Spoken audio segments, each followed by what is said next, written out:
Hi everyone, my name is Ava and today I'm going to be talking to you about 5 of my favorite psychology books. There are obviously hundreds, if not thousands, of fantastic psychology books out there, most of which I haven't even had the chance to read yet. This is not an ultimate top 5 list, it's just 5 of the books that I think are really interesting and that almost everyone could probably learn something from. So if you're at all interested in people and in mental health, continue watching. In no particular order, I'm going to be starting off with Johann Hari's Lost Connections. This is a book about depression written by a man who has struggled with depression for many years himself.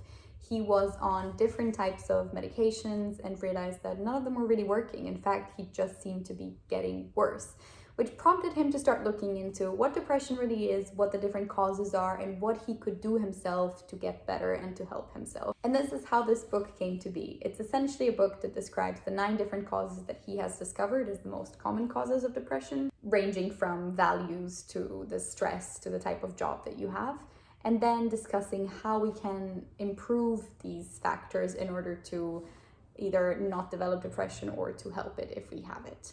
I think this is a very, very good book because it takes a look at a complex illness like depression, which has so many different causes, and it explores some of the ones that aren't generally talked about as much. We all have heard conversations about physiological causes, and we've all heard about thought patterns and CBT, but there's very little talk about how your lifestyle, your environment, and the way that you live your life are contributing to your mental illness, which is why I think this is such a fascinating read. If you're just interested in the illness as it is, if you want to know more about it, and if you want to see how you could change your life in order to be happier and be more fulfilled and less depressed, this is a fantastic read.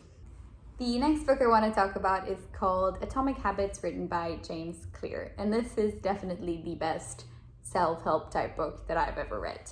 It is a book that focuses on building new habits and on improving your life by essentially changing the little things that you do every day.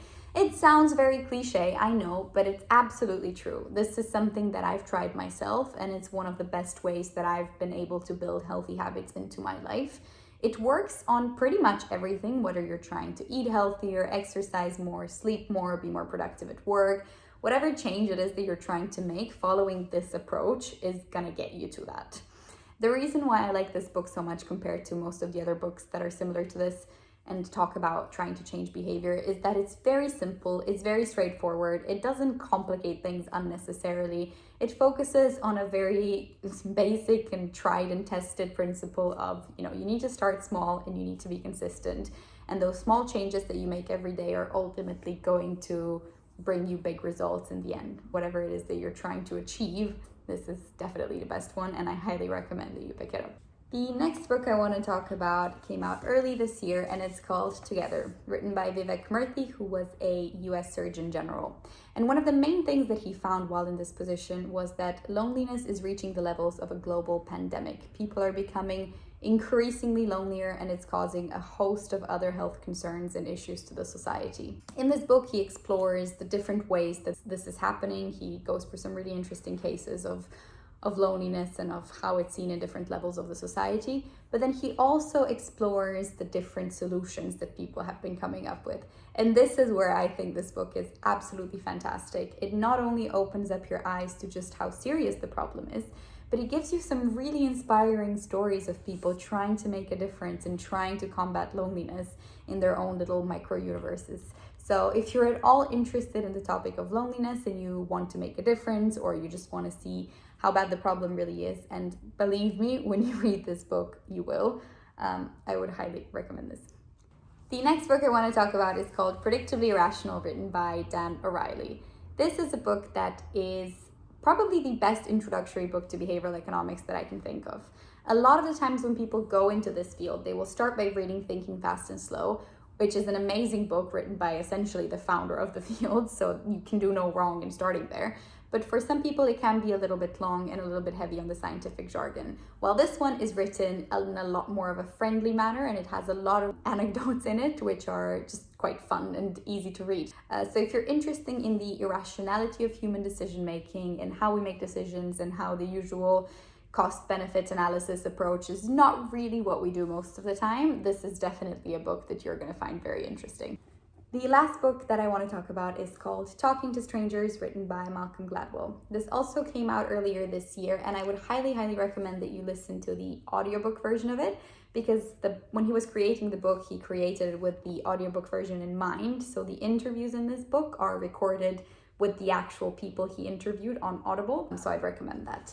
But otherwise, this book talks about how we interact with strangers, how we make judgments when we meet strangers, or just generally with people that we don't know very well, and how this can very often lead to different types of misconceptions and misunderstandings, and in worst cases to wrongful judgments of people in court and in the justice system.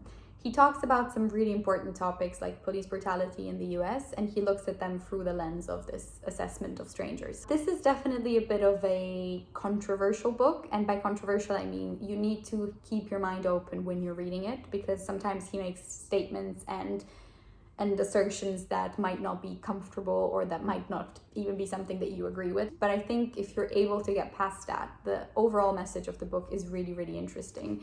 And it's very important, because at least for me, very often I forget that, for example, the way that people look on the outside might not have anything to do with how they are on the inside. And someone might look like the friendliest and most trustworthy person, and they are absolutely horrible. And equally, someone might look really sketchy, and they might be the nicest person you'll ever meet. And this is especially important when we're looking at the justice system. So I think it's a very important topic, and if you're interested in topics such as police brutality, for example, and how the justice system makes judgments and whether that is the correct way to do it or not, I would highly recommend this book. So that's it. Thank you so much for listening to my recommendations and for watching the video today. If you have any other books that you think I should read, leave me a comment down below, and I hope that if you pick up any of these books, you're going to enjoy them just as much as I have. Have a fantastic day, and I hope to see you next time.